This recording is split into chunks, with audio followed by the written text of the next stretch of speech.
सिंधुदुर्ग जिल्ह्यासह इतर जिल्ह्यातील ताज्या घडामोडी पाहण्यासाठी सिंधुदुर्ग 24 तासला सबस्क्राइब करा आणि बेल आयकॉनवर क्लिक करा। सिंधुदुर्ग 24 तास सदैव तुमच्या सोबत। पुढील बातमी पाहणार आहोत विस्ताराने। आखाती देशातील युद्ध परिस्थितीमुळे देशभरात गॅस सिलेंडरची टंचाई जाणवू लागली आहे। सिंधुदुर्ग जिल्ह्यातही गॅस सिलेंडरचा तुटवडा जाणवू लागल्याने ग्राहकांच्या गॅस वितरण केंद्रावर मोठ्या रांगा लागल्याचे दिसून येत आहे। याच पार्श्वभूमीवर कुडाळ येथे शिवसेना उद्धव ठाकरे पक्षाच्या वतीने माजी आमदार वैभव नाईक यांच्या नेतृत्वाखाली जोरदार आंदोलन छेडण्यात आले। याबाबत 2 दिवसात सकारात्मक निर्णय न झाल्यास मंगळवारी सिंधुदुर्ग जिल्हाधिकारी कार्यालयासह जिल्हाभर तीव्र आंदोलन छेडण्यात येईल, असा इशारा माजी आमदार वैभव नाईक यांनी दिला।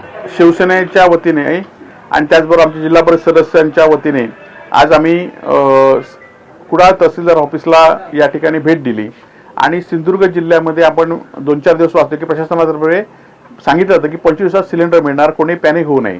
परंतु आज सगळ्याच एजन्सीवर 500 लोकांच्या लाईन लागलेल्या आहेत। लोकांना बुकिंग 4-4 दिवस लावून सुद्धा बुकिंगचा नंबर होत नाही आणि अशा असताना गॅस एजन्सी असतील किंवा आज पेट्रोल डिझेलची सुद्धा कमतरता झालेली आहे आणि त्यामुळे प्रशासन सांगते तसं या जिल्ह्यामध्ये परिस्थिती या जिल्ह्यामध्ये कठीण परिस्थिती लोकांची झालेली आहे।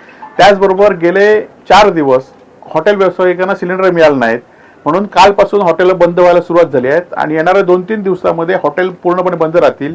या जिल्ह्यातील परगावी आलेले विद्यार्थी, नोकरीच्या निमित्ताने असलेले लोक यांची मोठी गैरसोय होणार आहे आणि त्यामुळे प्रशासनाने फक्त सिलेंडर नाही देणार हे सांगून थांबणार नाही, तर हॉटेल व्यावसायिकांना पर्याय व्यवस्था केली पाहिजे, त्यांना रॉकेल दिलं पाहिजे किंवा त्यांना कोटा दिला पाहिजे, अशा काहीतरी व्यवस्था केल्या पाहिजेत।